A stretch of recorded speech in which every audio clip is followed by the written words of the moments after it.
When a source of sound or a listener moves through the air, the listener may hear a frequency different from the one emitted by the source. This is the Doppler effect, which has important applications in medicine and technology. Welcome to the Lesson 2 Sound and Hearing Part 2. In this section, or in this part, we'll be discussing about standing sound waves and the normal modes, resonance and sound, interference of waves, beat, the Doppler effect, and the shock waves. For section 2, standing sound waves and normal modes. When longitudinal sound waves propagate in a fluid in a pipe with finite length, the waves are reflected from the ends in the same way that the transverse wave on a string are reflected at its ends. For example, from this figure, there's a longitudinal or transverse waves on the string reflected, and when it goes to this point, it also reflects back another form of waves, and thus it gives a sound wave a finite length. Okay? As you can observe, it has reflected another form of higher amplitude wave and has now a finite wavelength. The superposition of waves traveling in opposite direction again forms a standing wave. So this forming here is also called the standing wave. Just as for transverse standing waves in a string, standing sound waves that are normal modes in a pipe can be used to create sound waves in the surrounding air. This is the operating principle of the human voice as well as many musical instruments, including woodwinds, brasses, and pipe organs.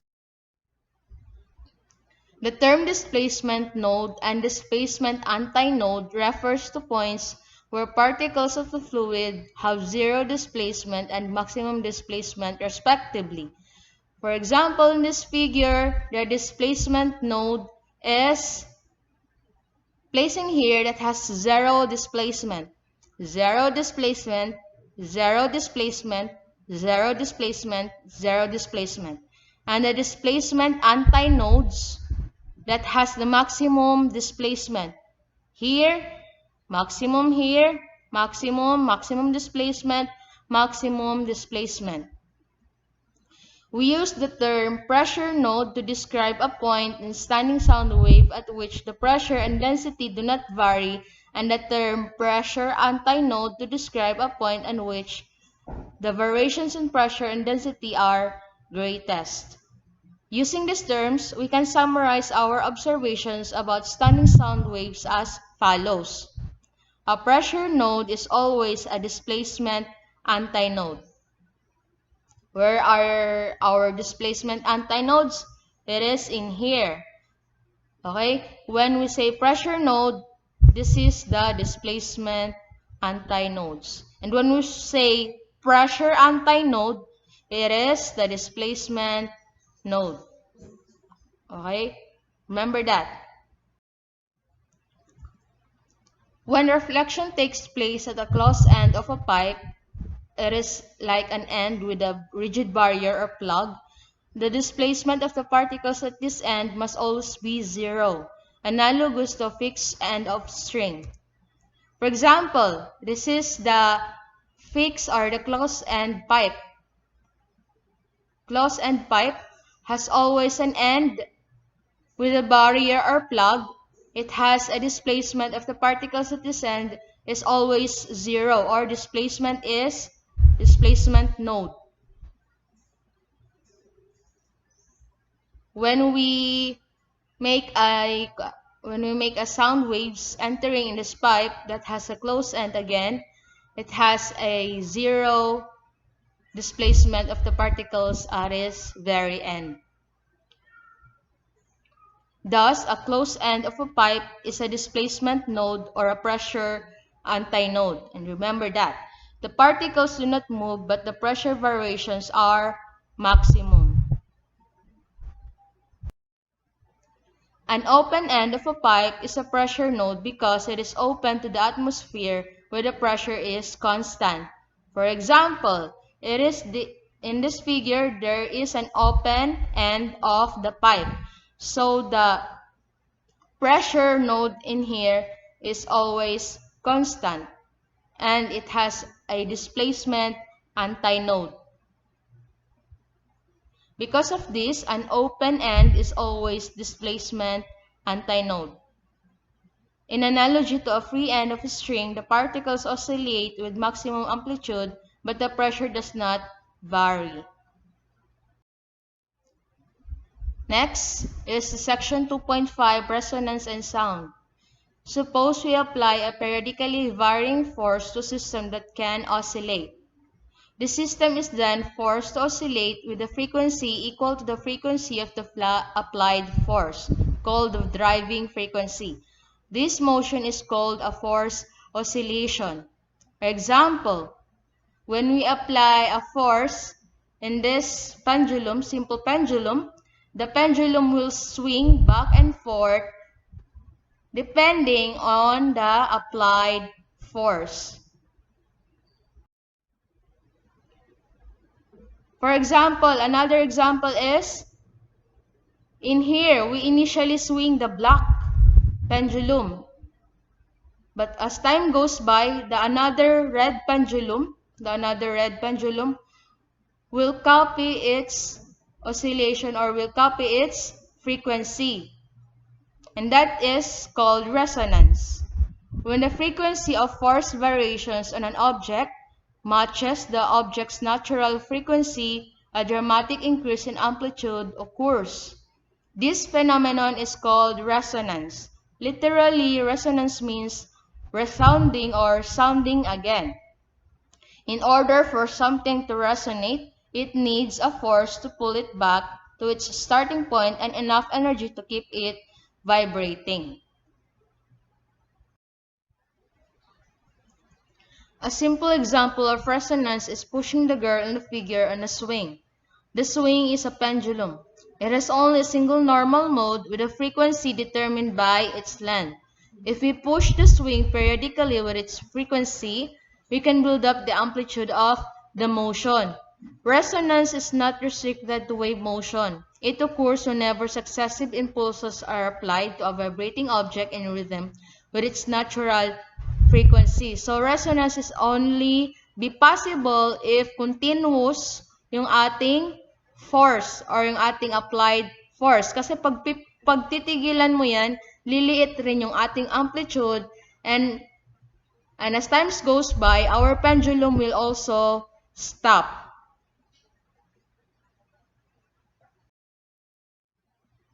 Next is section 2.6, interference of waves. What is this?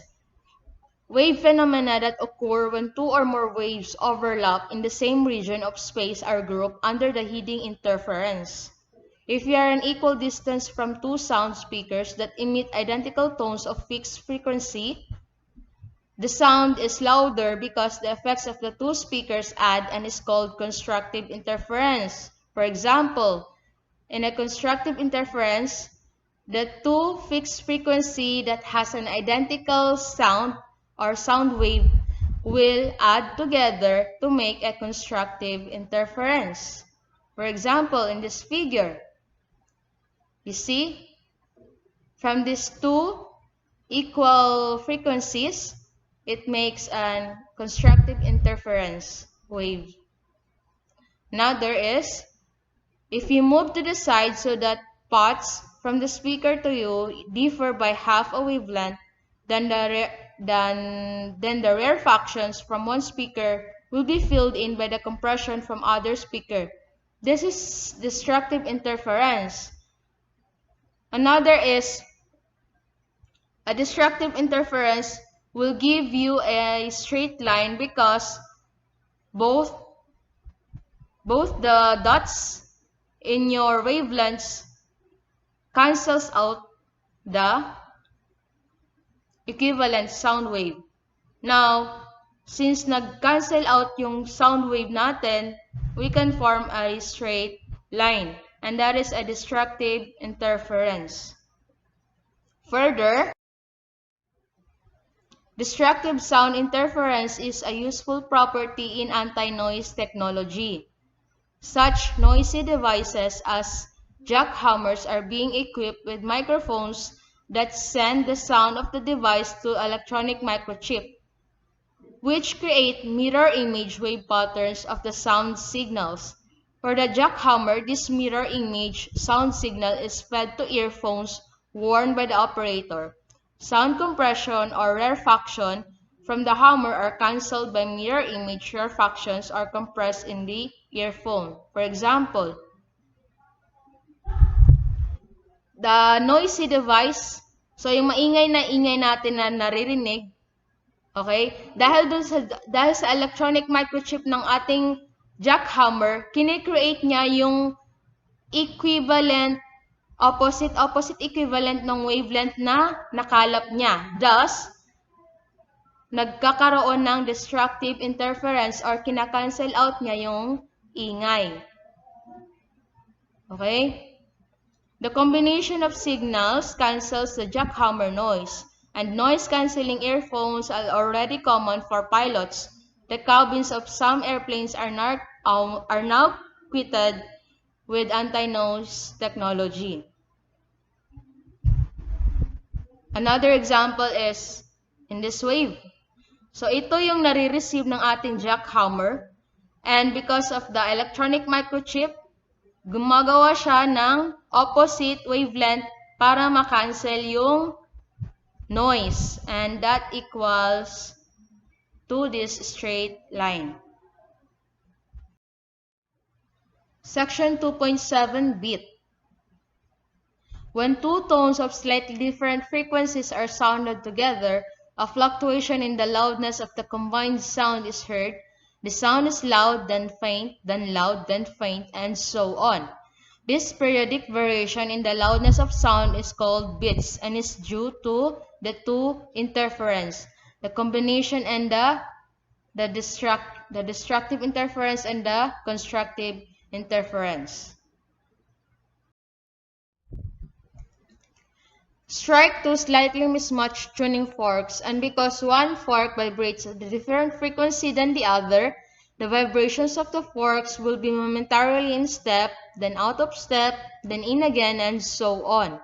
When the combined waves reach our ears in step, say when a compression from one fork overlaps a compression from the other, the sound is maximum. And later, when the forks are out of step, a compression from one fork is met with a rarefaction from the other, it results to a minimum sound. And that will create a beat.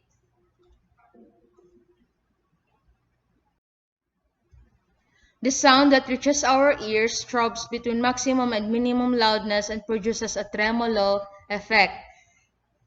For example, a one fork undergoes 264 vibrations in each second, and the other fork vibrates 262 times per second.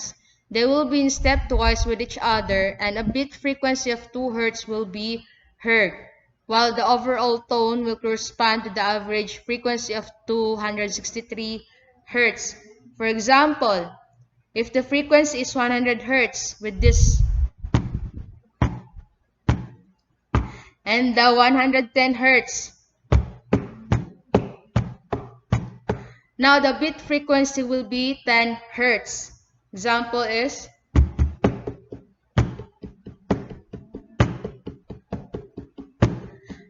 example lang yun. It's just that the combination of the two frequencies will give you 10 Hz.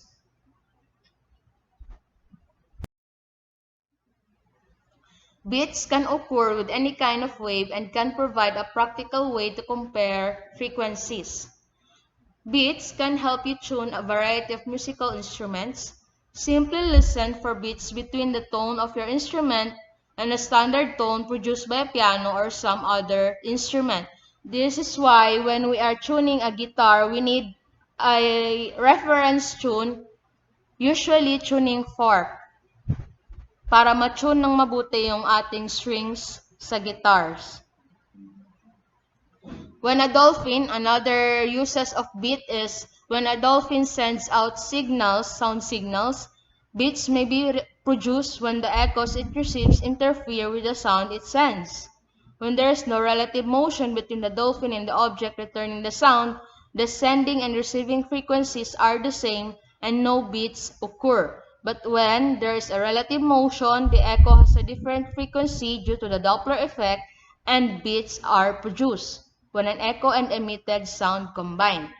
For example, si transmitter natin nag-transmit ng fixed wavelength.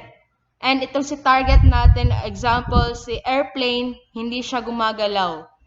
The equivalent wavelength na kanyang marireceive is just the same as the wavelength it transmitted. So, masasabi mo or masasabi ng ating transmitter that our target is not moving or nasa fixed distance away from it.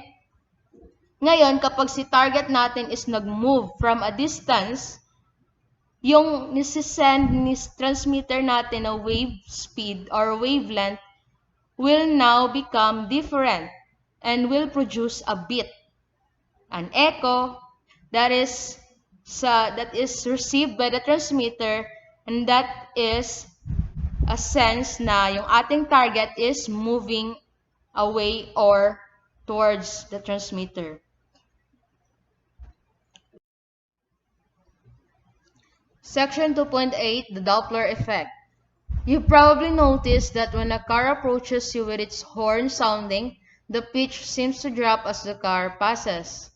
This phenomenon is first described by the 19th century Austrian scientist Christian Doppler. He called it the Doppler effect. When a source of sound and the listener are in motion relative to each other, the frequency of the sound heard by the listener is not the same as the source of frequency. There is also a Doppler effect for electromagnetic waves in empty space, such as light waves or radio waves. A familiar application of the Doppler effect for radio waves is the radar device mounted in the side window of a police car to check other cars' speed. The electromagnetic wave emitted by the device is reflected from a moving car, which acts as a moving source, and the wave reflected back to the device is Doppler shifted in frequency. The transmitted and reflected signals are combined to produce beats, and the speed can be computed from the frequency of the beats. Similar techniques, the Doppler radar, are used to measure wind velocities in the atmosphere. Example is yung kanina. The Doppler effect is also used to track satellites and other space vehicles. For the last section, shock waves. You may have experienced sonic booms caused by an airplane flying overhead faster than the speed of sound. The motion of the airplane through the air produces sound. As the speed of the airplane approaches the speed of sound, the wavelength approaches zero and the wave crests pile up on each other. For example, the airplane must exert a large force to compress the air in front of it. The airplane needs a large force para makompress yung air na nasa harap niya, and by Newton's third law, the air exerts an equally large force back to the airplane. So kung gaano kalakas yung in-exert na force ni airplane, ganun din kalakas yung air na na-experience niya, and because of that, nagkakaroon ng wave crest that is resulting sa video na to na akala mo cone. Nagkaroon ng cone. Yan yung air na nag-exert ng equal force doon sa force ni airplane. Next. Hence, there's a large increase in aerodynamic drag, yung ating air resistance, as the airplane approaches the speed of sound, a phenomenon known as the sound barrier. When the speed of the airplane is greater in magnitude than the speed of sound, the source of sound is supersonic. As the airplane moves, it displaces the surrounding air and produces sound. A series of wave crests is emitted from the nose of the airplane. Each spreads out in a circle centered at the position of the airplane when it emitted the crest. After a time t, in this figure, from this point up to this point, there's a time t. And after time t, the crest emitted from point S1 has spread to a circle with radius VT. So ito yung kanyang radius VT. And the airplane has moved a greater distance VST at to position ST. So when it moves from this distance into here, nagkaroon siya ng Vs times T, or the speed of the sound times the time it takes. You can see that the circular crust interfere constructively at points along the blue line.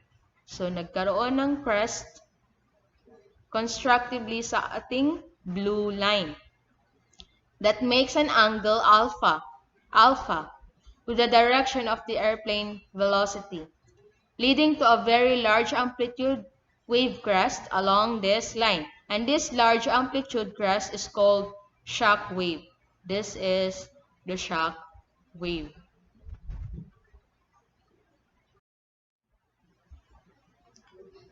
Shock waves are actually three-dimensional. A shock waves form a cone around the direction of motion of the source. If the source, or possibly a supersonic jet airplane or a rifle bullet, moves with constant velocity, the angle alpha is constant and the shock wave cone moves along with the source. It's the arrival of this shock wave that causes the sonic boom you hear after a supersonic airplane has passed by. The larger the airplane, the stronger the sonic boom. In front of the shock wave cone, there is no sound. Of course, in here, there is no sound. And inside the cone, a stationary listener hears the Doppler shifted sound, the Doppler shifted sound of the airplane moving away. And again, there's a Doppler effect. Shock waves have applications outside of aviation. They are used to break up kidney stones and gallstones without invasive surgery, using a technique with the impressive name extracorporeal shock wave lithotripsy. From this figure, example is there's a kidney stones, and because there's an application of ultrasound wave or ultrashock waves, the kidney stones are crushed into tiny particles that can be passed out of the body in our urine. A shock wave produced outside the body is focused by a reflector or acoustic lens so that as much of it as possible converges on the stone. So the target of the ultrasound shock wave is only the stones. When the resulting stresses in the stone exceeds its tensile strength, it breaks into small pieces and can be eliminated. This technique requires accurate determination of the location of the stone, of course, para matarget lang niya is yung ating kidney stone. And it can be done using ultrasonic imaging techniques. And that's the end of our lesson 2. Up next will be your learning evaluation. Thank you for listening.